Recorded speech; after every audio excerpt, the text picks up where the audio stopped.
Hi, and welcome back to my tiny Tuscan kitchen. This is Judy of Doing the Cucina. Today we're going to make a soup that has many variations in Italy. There's a lot of beans and green soups. There's even one called the Italian wedding soup, which has like meatballs put in it. But usually beans and greens are common everywhere around the world. So I'm going to make another simple soup today using some help. And I'm going to buy bagged clean spinach, which is ready to cook. It's already washed. You could use frozen spinach, or you could wash and cook down your own. And what I'm going to do is start by sauteing that first and getting my base going.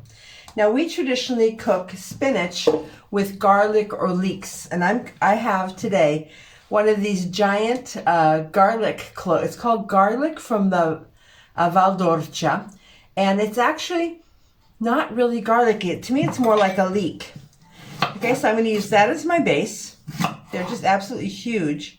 So it kind of looks like a garlic clove on the inside, but it really smells leaky, so like a leek. So I'm just going to, you don't even have to cut this too small.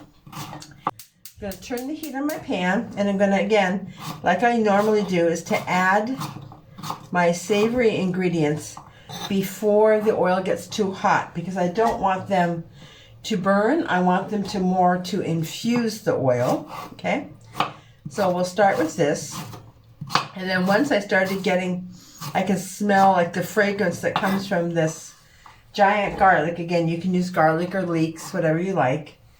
Then we're going to add our spinach. Now, another trick that I did is I oven roasted pumpkin.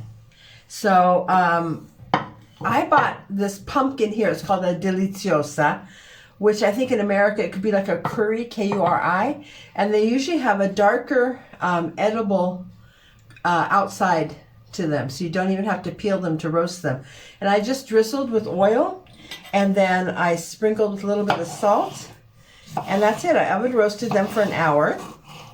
And like I said, you can eat the skin on these. So what I'm going to do is just cut them into what I would call a little spoon-sized chunk. Something would fit beautifully on your spoon, okay? And so I'm just going to cut a bunch of that.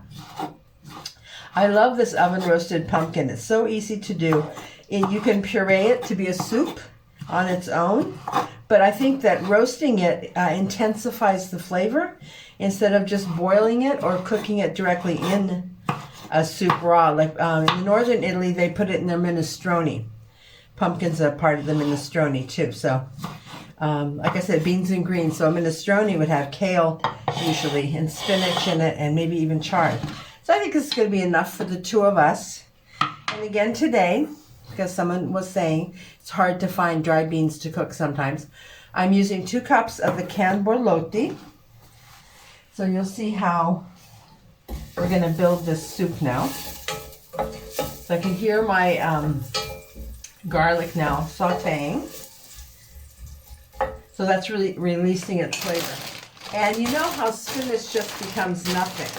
So this is really a great base for this.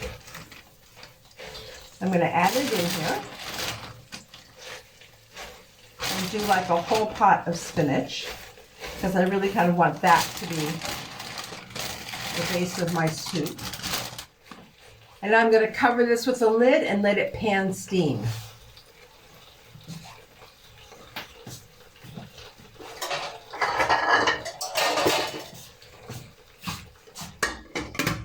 So what I'm going to do is I'm going to sprinkle with some salt,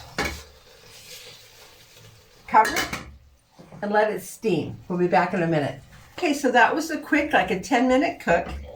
And the spinach, that whole bag, let me show you, cooked down really to nothingness. Look at that.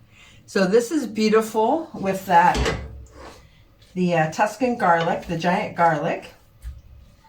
Okay, and now to make the rest of the soup, I'm going to add my oven roasted pumpkin. This I think would be something really nice for Thanksgiving too. It's so colorful.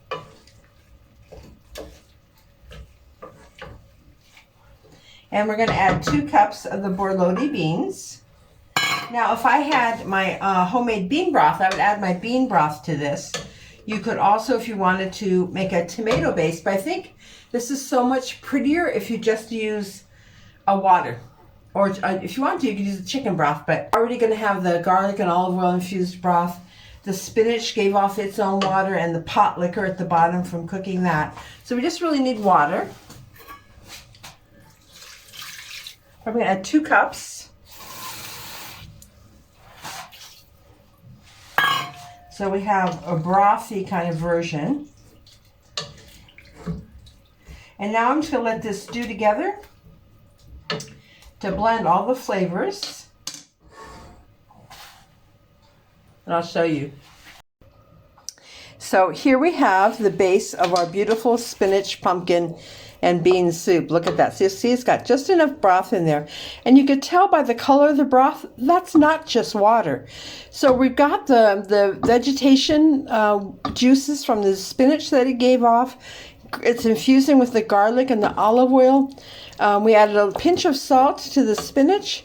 So it's already going to be a flavorful broth. And then now the beans and the pumpkin are going to cook in there. Isn't that beautiful? Very festive. So the soup's been cooking now for about 10 minutes. That's all it really needs because everything was already cooked, right? So it's kind of like a quick, easy minestrone with just spinach, pumpkin. Now you could add carrots, you could add potatoes, you could add zucchini, whatever you like. Traditionally, here it would be like cannellini beans would be in your minestrone. But here's our beautiful spinach pumpkin borlotti minestrone. Buon appetito. Put Parmesan cheese on the table, okay?